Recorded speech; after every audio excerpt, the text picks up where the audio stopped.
Hello नमस्कार दोस्तों, Harshali academy channel में एक बार फिर आपका हार्दिक स्वागत है। हमारे आज के इस वीडियो में हम जनरल अवेयरनेस के 20 अति महत्वपूर्ण प्रश्नों के बारे में चर्चा करेंगे। ये जो प्रश्न हैं, ये आने वाली आगामी एग्जाम्स के लिए आपके लिए काफ़ी ज़्यादा महत्वपूर्ण साबित हो सकते हैं। आप जानते हैं कि जनरल अवेयरनेस एक ऐसा सेक्शन होता है जिसमें क्वालिफाई किए बिना किसी भी कॉम्पिटिटिव एग्जाम को क्लियर कर पाना असंभव होता है। तो इसी चीज़ को ध्यान में रखते हुए हर्षाली एकेडमी आपके लिए जनरल नॉलेज की, जनरल अवेयरनेस के वीडियोस की सीरीज लेके आया हुआ है। इन वीडियोस में हम काफ़ी ज़्यादा तेज स्पीड में, फास्ट स्पीड में इन प्रश्नों को हल करते हैं और इनसे जुड़े हुए इम्पोर्टेंट की फैक्ट्स जानते हैं, जो कि आपकी परीक्षा में और आपके लिए जनरल नॉलेज के पॉइंट ऑफ व्यू से काफ़ी ज़्यादा इम्पोर्टेंट हो सकते हैं। तो आइए दोस्तों शुरू करते हैं। हमारा जो आज का पहला प्रश्न है उसमें कहा गया है, मोहम्मद गौरी की सेना और पृथ्वीराज चौहान के बीच 2 युद्ध हुए। पृथ्वीराज चौहान दूसरी लड़ाई कहाँ हार गए और उनके राज्य पर कब्जा कर लिया गया? There were 2 battles fought between Muhammad Ghori's forces and Prithviraj Chauhan. Where did Prithviraj Chauhan lose the second battle and his kingdom was captured? तो हम जानते हैं कि मोहम्मद गौरी और पृथ्वीराज चौहान के बीच में तराइन में 2 युद्ध लड़ाए गए थे। तो ऑप्शन नंबर डी हमारा सही उत्तर होगा, तराइन। इससे जुड़े हुए की फैक्ट्स जानते हैं अब हम। देखिए, the first battle took place in in the field of Tarain in 1191, in which Gori was defeated. In the second battle of Tarain in 1192, Prithviraj Chauhan was defeated by Mohammad Ghori. तो पहली लड़ाई 1191 में लड़ी गई थी जिसमें गौरी की हार हुई थी, और दूसरी लड़ाई 1192 में लड़ी गई थी जिसमें पृथ्वीराज चौहान जी की हार हुई थी। As a result Mohammad Ghori took control of kingdom of Delhi and Ajmer, और उसके पश्चात मोहम्मद गौरी ने दिल्ली और अजमेर के राज्य का कंट्रोल ले लिया था। Prithviraj was taken as a prisoner and was later executed. उन्हें एक बंदी बना लिया गया था और फिर बाद में सजाए मौत दे दी गई थी। आगे चलते हैं। सबसे पहले पहिए किससे बने थे? What were the first wheels made of? So सबसे पहले मानव ने जो पहिए बनाए थे वो वुड के या लकड़ी के पहिए थे। इससे जुड़े हुए इंपॉर्टेंट फैक्ट्स जानते हैं। देखिए, the first invention of the wooden wheel took place around 3500 BC in Mesopotamia. तो आज मतलब 3500 ईसा पूर्व, मतलब आज से लगभग 6000 वर्ष पूर्व पहली बार वुडन व्हील का आविष्कार हुआ था। और ये कहाँ हुआ था ऐसा माना जाता है? मेसोपोटामिया, जो कि वर्तमान में इराक है। Early wheels were simple wooden discs with a hole for the axle. वो एक सिंपल वुड की डिस्क के टाइप होते थे जिसमें बीच में एक छेद होता था जिसमें एक्सल लगाया जा सके। Some of the earliest wheel were made from horizontal slices of tree trunks. और वो ये डिस्क कैसे बनाए जाते थे? जो पेड़ के तने होते थे उनको हॉरिजॉन्टली स्लाइसेस में काट लिया जाता था। आगे चलते हैं। बंगाल की पहली अंग्रेजी फैक्ट्री 1651 में किस नदी के तट पर स्थापित की गई थी? The first English factory of Bengal was set up on the banks of which river in 1651? सो बंगाल के जो अधिकांश एक्टिविटीज हुई थी ईस्ट इंडिया कंपनी की, वो हुगली रिवर के किनारे हुई थी। तो ऑप्शन नंबर सी हमारा सही उत्तर हो जाएगा। जो सिराजुद्दौला और ईस्ट इंडिया कंपनी के बीच में युद्ध हुआ था वो भी हुगली रिवर के किनारे ही लड़ा गया था। तो अब देखिए, इससे जुड़े हुए important facts. The East India Company first arrived in India via sea route in Surat in 1608 for the purpose of establishing trade relations with India. तो पहली बार हमारे देश में ईस्ट इंडिया कंपनी सन 1608 में समुद्र के रास्ते के माध्यम से सूरत में आई थी। इसलिए आई थी for the purpose of establishing trade relations with India, Bharat के साथ व्यापारिक संबंध बनाने के लिए आई थी। The first English factory in Bengal, Bengal में पहली English factory was set up on the banks of river Hooghly, Hooghly नदी के किनारे सन 1651 में पहली बंगाल में फैक्ट्री स्थापित की गई थी। It was abandoned in 1690 when they shifted to Calcutta, जो बाद में जिसे छोड़ दिया गया था क्योंकि सन 1690 में छोड़ दिया गया था। When the company was shifted to Calcutta, उसे कोलकाता में शिफ्ट कर लिया गया था। आगे चलते हैं। बांग्लादेश अपना स्वतंत्रता दिवस किस दिन मनाता है? Bangladesh celebrates it's independence day on which day? तो बांग्लादेश हम अपना स्वतंत्रता दिवस 26 मार्च को मनाता है। अब देखते हैं की फैक्ट्स क्या है। On 26 March 1971 Bangladesh got independence from Pakistan. So Bangladesh हम जानते हैं पाकिस्तान से अलग होके बना था, और कब हुआ था वो अलग? वो हुआ था 26 मार्च 1971 को। दस independence day of Bangladesh is celebrated every year on March 26। इसीलिए मार्च 26 को बांग्लादेश का स्वतंत्रता दिवस मनाया जाता है। This day is a memorial to the deaths of millions of civilians and valiant freedom fighters who died in the Bangladesh liberation war. इसे उन लोगों की याद में बनाया जाता है जो काफ़ी बड़ी तादाद में सिविलियंस और फ्रीडम फाइटर्स थे, जो बांग्लादेश की लिबरेशन वॉर में, बांग्लादेश की स्वतंत्रता के आंदोलन में जान से मारे गए थे। आगे चलते हैं। स्वतंत्र भारत के पहले वित्त मंत्री कौन थे? Who was the first finance minister of independent India? So इस प्रश्न का सही उत्तर हो जाएगा are K Shanmukham Chetty. R K Shanmukham Chetty was the first first finance minister of independent India. R K Shanmukham Chetty was the first finance minister of independent India. First budget of independent India was presented on 26 नवंबर 1947। 26 नवंबर 1947 को स्वतंत्र भारत का पहला budget प्रस्तुत किया गया था। The first finance minister of union of India was Shri John Mathai. So Bharat के गणराज्य बनने के बाद 26 जनवरी 1950 के बाद जो पहले फाइनेंस मिनिस्टर थे वो थे Shri John Mathai, who presented first budget on 28 फरवरी 1950, जिन्होंने 1950 28 फरवरी को अपना पहला बजट पेश किया था। आगे चलते हैं। तारों के विभिन्न समूहों द्वारा बनाए गए विभिन्न पैटर्न को क्या कहा जाता है? The different patterns formed by different group of stars is called constellations. इन्हें कॉन्स्टेलेशंस कहा जाता है दोस्तों, तारामंडल कहा जाता है। की पॉइंट्स देखिए। The pattern of stars seen in the sky are usually called constellation. A certain group of stars form an image like structure or a recognizable shape from the group.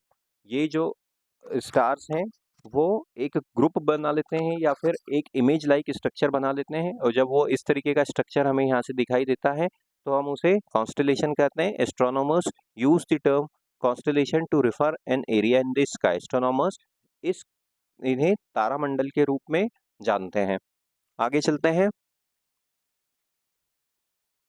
Bharat के निम्नलिखित में से किस राज्य से होकर कर्क रेखा नहीं गुजरती? Through which of the following states of India does the tropic of cancer not pass? So कर्क रेखा निम्नलिखित में से उड़ीसा ऐसा राज्य है जिसमें से होकर नहीं गुजरती। और इंपॉर्टेंट पॉइंट्स जानते हैं। देखिए यहाँ पे क्या है।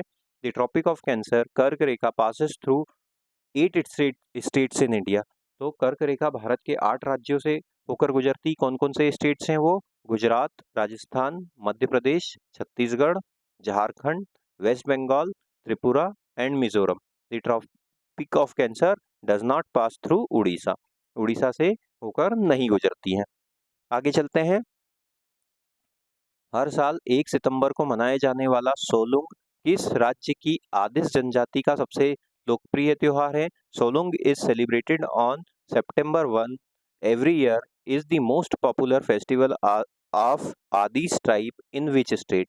सो ये आदिस ट्राइब किस राज्य में पाई जाती है? इस प्रश्न का सही उत्तर होगा ऑप्शन नंबर सी, अरुणाचल प्रदेश में। और की पॉइंट्स जानते हैं इससे संबंधित। देखिए, Solung is the most popular festival of the Adis tribe of Arunachal Pradesh, which is celebrated on September 1st every year. It is normally a 5-day long festival. ये 5 दिनों का त्योहार होता है और आदिस जनजाति का के द्वारा मनाया जाता है 1 सितंबर को प्रतिवर्ष। It is a harvest festival performed after the sowing of the seeds and transplantation to seek prosperity and good harvest. ये बुआई के बाद किया जाने वाला एक त्योहार है, एक फेस्टिवल है, मनाया जाने वाला एक त्योहार है। किस लिए मनाया जाता है? उसमें यह प्रार्थना की जाती है कि जो आने वाली फसल हो वो अच्छे से हो। आगे चलते हैं। सिंधु घाटी सभ्यता का निम्नलिखित में से कौन सा स्थल पंजाब भारत में स्थित है? Which of the following sites of Indus Valley civilization is located in Punjab India? Punjab में जो इंडस वैली का कौन से वाला स्थान पाया जाता है? तो इस प्रश्न का सही उत्तर होगा रोपड़। रोपड़ जो है सिंधु घाटी सभ्यता में पाए जाने वाला स्थान था, जो वर्तमान में पंजाब जो कि भारत में आता है उसमें पाया जाता है। और हम की पॉइंट्स जानते हैं, तो इंडस वैली साइट की जो लोकेशन है वो देख लेते हैं। कोट दीजी जो ऑप्शन नंबर ए में दिया हुआ है वो सिंध में पाया जाता है पाकिस्तान में। बनावली हरियाणा में पाया जाता है। बालू हरियाणा में पाया जाता है। रोपर पंजाब में पाया जाता है। ऑप्शन नंबर डी इस प्रश्न का सही उत्तर होगा। आगे चलते हैं। किताब उल हिंद भारत के इतिहास का वर्णन करने वाली पुस्तक किसके द्वारा लिखी गई? Kitab ul Hind a book which describes the history of India was written by whom? So it was written by Al Biruni. Option number C हमारा सही उत्तर हो जाएगा। आगे चलते हैं और की पॉइंट्स जानते हैं। अब देखिए, Kitab ul Hind is a historical book written by Al Biruni in Arabic language. इसे अरबी भाषा में लिखा गया था। It is a comprehensive book containing religion, festivals, astronomy, customs and practices, subjects of social life, meteorology, sculpture, law, etc. Al-Baruni was well versed in physics, mathematics and astronomy. Al-Baruni को physics, mathematics और astronomy का अच्छा ज्ञान था। आगे चलते हैं। 1611 में अंग्रेजों ने निम्नलिखित में से किस स्थान पर अपनी फैक्ट्री खोली? In which of the following places did the English open their factory in 1611? तो 1611 में मछलीपट्टनम में, ऑप्शन नंबर बी, मछलीपट्टनम में अंग्रेजों द्वारा इंग्लिश फैक्ट्री खोली गई थी। की पॉइंट्स जानते हैं इसमें। The East India company ship arrived at Surat in 1608 but the factory was first established in Machilipatnam in Andhra Pradesh in 1611। हालांकि ईस्ट इंडिया कंपनी भारत में सन 1608 में आ गई थी और सबसे पहले सूरत में आई थी, लेकिन उन्होंने अपनी जो पहली फैक्ट्री खोली थी वो मछलीपट्टनम आंध्र प्रदेश में सन 1611 में खोली थी। लेटर इन 1613 सन 1613 में a second factory was establish. सन 1613 में दूसरी फैक्ट्री सूरत में खोली गई थी। आगे चलते हैं। भारतीय स्वतंत्रता संग्राम के संदर्भ में निम्नलिखित में से कौन सा कथन गलत है? Which of the following statements is incorrect with reference to the freedom struggle? With reference to the Indian freedom struggle. The revolt of 1857 is considered to be the first freedom struggle. 1857 में जो पहली revolt थी, जो पहली बार आज़ादी के लिए आंदोलन हुआ था, वो पहला फ्रीडम स्ट्रगल माना जाता है, पहला आंदोलन माना जाता है। तो ये तो बिल्कुल सत्य घटना है, इसलिए ऑप्शन नंबर ये एक तो सही नहीं हो सकता, ए सही नहीं हो सकता। Bhagat Singh, Sukhdev and Rajguru were hanged in March 1931, ये भी बिल्कुल सही है, तो ये भी सही नहीं हो सकता, ये भी गलत नहीं हो सकता, माफ कीजिए। The Simon commission reached Bombay in 1928, ये भी एकदम सत्य तथ्य है कि 1927 में स्थापना हुई थी और 1928 में वो बॉम्बे आए थे, तो ये भी गलत नहीं हो सकता। तो फिर चौथा क्या है? Sheikh Mujibur Rahman played an important role in the freedom struggle of India, ये बिल्कुल गलत है, क्योंकि मुजीबुर रहमान का संबंध बांग्लादेश लिबरेशन के साथ है, बांग्लादेश के फ्रीडम मूवमेंट के साथ है। तो ऑप्शन नंबर डी हमारा सही उत्तर होगा। और की पॉइंट्स जान लेते हैं। अब देखिए यहाँ पे क्या क्या की पॉइंट्स है। Sheikh Mujibur Rahman was an activist from erstwhile East Pakistan, क्योंकि बांग्लादेश जो पहले है वो पाकिस्तान का ही हिस्सा था और उसे ईस्ट पाकिस्तान के नाम से जाना जाता था। Who played very important role in Bangladesh independent movement resulting in the creation of a sovereign government at Dhaka in January 1971। So इन्होंने काफ़ी ज़्यादा इम्पोर्टेंट रोल प्ले किया था बांग्लादेश को बनाने में, बांग्लादेश के फ्रीडम मूवमेंट में। ही वॉज बॉर्न ऑन 17 मार्च 1920, उनका जन्म 17 मार्च 1920 में तुंगीपारा, इंडिया, वो उस समय भारत का हिस्सा था, उसमें हुआ था। He was the founding leader of Bangladesh and the countries first prime minister. तो वो बांग्लादेश बनाने में उनकी काफ़ी अहम भूमिका थी और बांग्लादेश के पहले प्रधानमंत्री भी थे। आगे चलते हैं। ईस्ट इंडिया कंपनी के विभिन्न अंगों की शक्तियों और जिम्मेदारियों को परिभाषित करने वाला निम्नलिखित में से कौन सा अधिनियम ब्रिटिश संसद द्वारा पारित किया गया? विच of the following act was passed by the British Parliament defining the powers and responsibilities of various organs of the East India Company? तो इसका सही उत्तर होगा option number B, regulating act 1773 British संसद द्वारा पास किया गया था ईस्ट इंडिया कंपनी के संदर्भ में। और डिटेल में जानते हैं की पॉइंट्स के द्वारा, देखते हैं क्या है इसके की points. The regulating act of 1773 was passed by the British Parliament defining the powers and responsibilities of various organs of the East India Company. Regulating Act British parliament द्वारा पास किया गया था। It had following features: prohibited servants of the company from engaging in any private trade और accepting bribes from the natives. तो इसमें east India company के जितने भी कर्मचारी थे उन्हें कोई भी निजी व्यापार करने या फिर यहाँ के जो लोकल लोग थे, नेटिव्स थे, उनसे किसी भी प्रकार की रिश्वत लेने से रोका गया। The act elevated governor of Bengal as the governor general of Bengal. Governor Bengal के गवर्नर को गवर्नर जनरल बना दिया गया था। And establishment of a supreme court at Calcutta. तो उसके द्वारा फिर क्या किया गया?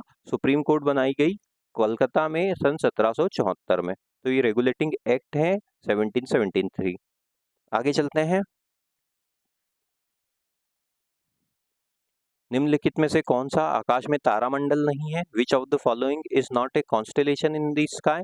सो उर्सा मेजर एक कॉन्स्टेलेशन है, ओरियन है, कैसियोपिया है, सीरीज एक तारा है। तो ऑप्शन नंबर सी हमारा सही उत्तर हो जाएगा।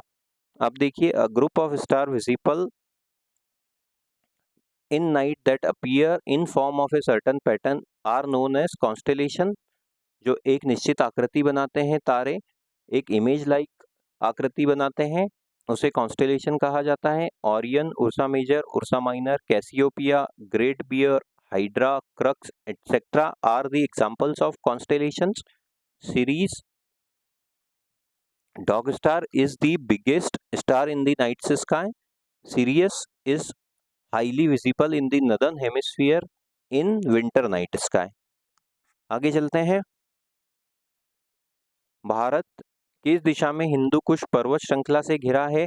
India is bounded by the Hindu Kush mountain range in which direction? तो भारत नॉर्थ वेस्ट, उत्तर पश्चिम दिशा में हिंदू कुश पर्वत से घिरा हुआ है। हिंदू कुश पर्वत नॉर्थ वेस्ट डायरेक्शन में पाया जाता है। और डिटेल में पढ़ते हैं की पॉइंट्स के द्वारा। India is bounded by the Hindu Kush mountain range in the north west. The Hindu Kush mountain range is that is 800 kilometers long and stretches through Afghanistan, northern Pakistan and Tajikistan. ये 800 किलोमीटर लंबी एक पर्वत श्रृंखला है जो अफगानिस्तान, उत्तरी पाकिस्तान और तजाकिस्तान तक फैली हुई है।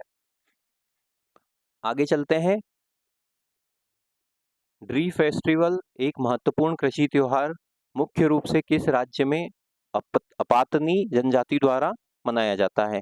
The Dree Festival, an important agricultural festival, is primarily celebrated by the Apatani tribe in which state? So इस प्रश्न का भी सही उत्तर हो जाएगा option number D, Arunachal Pradesh. अभी हमने थोड़ी देर पहले भी पढ़ा था, सोलुंग जो त्योहार होता है वो भी अरुणाचल प्रदेश में एडीस जनजाति द्वारा मनाया जाता है। और ये जो अपातनी जनजाति द्वारा मनाए जाने वाला फेस्टिवल है उसे ड्री फेस्टिवल कहते हैं। और की पॉइंट्स पढ़ते हैं इससे संबंधित। देखिए, the Dree festival is a famous crop harvest festival celebrated in Arunachal Pradesh by Apatani tribe. The Apatani are a tribe group of people living in the Ziro valley in lower Subansiri district of Arunachal Pradesh. ये इससे रिलेटेड कुछ इंपॉर्टेंट पॉइंट है। आगे चलते हैं। इंदिरा गांधी राष्ट्रीय कला केंद्र का मुख्यालय किस शहर में स्थित है? In which city is the headquarters of Indira Gandhi National Centre for Arts located? सही उत्तर होगा option number B, New Delhi में, नई दिल्ली में ये इसका मुख्यालय, इंदिरा गांधी राष्ट्रीय कला केंद्र का मुख्यालय स्थित है।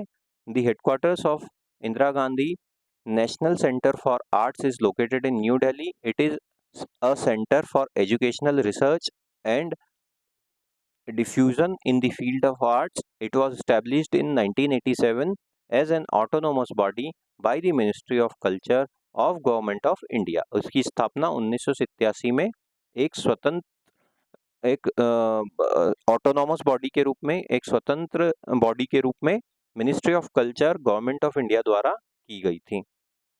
आगे चलते हैं. निम्नलिखित में से कौन सा 1930 में नमक उत्पादन पर ब्रिटिश एकाधिकार के खिलाफ अहिंसक विरोध था? विच of the following was a non violent protest against the British monopoly on salt production in 1930. सो 1930 में दांडी मार्च किया गया था जो सॉल्ट प्रोडक्शन के कानून के खिलाफ था. और डिटेल में पढ़ते हैं. Mahatma Gandhi undertook the Dandi March on foot on 12th March 1930 with completed on 5th April 1930. तो महात्मा गांधी जी ने 12 मार्च को पैदल यात्रा के द्वारा 1930 में इसकी शुरुआत की थी और इसका समापन कब हुआ था? 5 अप्रैल 1930 को. Gandhi ji lead this march from his Sabarmati Ashram in Ahmedabad to Dandi in the Navsari district of Gujarat. इसे कहाँ से इसकी शुरुआत हुई थी? इसकी शुरुआत हुई थी उनका जो साबरमती अहमदाबाद में आश्रम था वहाँ से नवसारी के दांडी तक, नवसारी जिले के दांडी तक. It was a non violent protest against the monopolistic salt policy of the British rule in India. तो जो मोनोपोली थी ब्रिटिश रूल की सॉल्ट प्रोडक्शन को लेके, सॉल्ट पॉलिसी को लेके, उसके खिलाफ ये एक नॉन वायलेंट, एक अहिंसक आंदोलन था. आगे चलते हैं. ऑपरेशन विजय निम्नलिखित में से किस युद्ध से संबंधित है? Operation Vijay is associated with which of the following wars? So Operation Vijay Kargil war 1999 से संबंधित है. और डिटेल में पढ़ते हैं. तो the Kargil war was an armed conflict fought between India and Pakistan from May to July 1999 along the line of control in India. तो ये कारगिल का जो युद्ध था भारत और पाकिस्तान के बीच में मई 1999 से जुलाई 1999 में तक लाइन ऑफ कंट्रोल के आसपास लड़ा गया था. Operation Vijay was launched by the Indian Army to throw back the intruders who had treacherously occupied Indian territory. सो काफ़ी ज़्यादा घुसपैठिए थे जो भारतीय सीमा में आ चुके थे और उनको वापस भेजने के लिए, उनको खदेड़ने के लिए ऑपरेशन विजय लॉन्च किया गया था, जिसे हम कारगिल युद्ध के नाम से जानते हैं. श्री जगन्नाथ मंदिर अधिनियम किस वर्ष पारित किया गया था? In which year was the Shri Jagannath Temple Act passed? तो इस प्रश्न का सही उत्तर होगा 1955 में जगन्नाथ टेम्पल एक्ट बनाया गया था. और डिटेल में जानते हैं. Shri Jagannath Temple act 1955 is an act of Orissa legislative assembly enacted to control the management and affairs of Jagannath temple at Puri.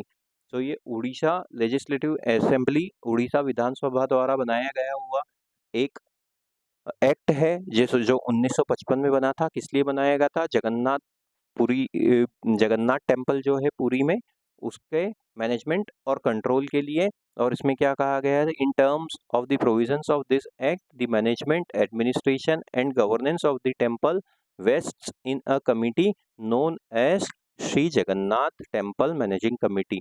तो इस रूल में, इस एक्ट में ये प्रावधान किया गया कि मंदिर से संबंधित जितने भी मैनेजमेंट के डिसीजन है, एडमिनिस्ट्रेशन के डिसीजन हैं, गवर्नेंस के डिसीजन हैं, वो कौन लेगा? वह एक समिति लेगी जिसका नाम है Shri Jagannath temple managing committee. उम्मीद करते हैं दोस्तों ये वीडियो आपको पसंद आया होगा. इस प्रकार के वीडियो लाने का हमारा रोज प्रयास रहेगा जिससे कि आपकी जनरल अवेयरनेस की तैयारी और बेहतर ढंग से हो पाए. अगर वीडियो पसंद आया हो तो वीडियो को लाइक कीजिए, चैनल को सब्सक्राइब कीजिए. Thank you.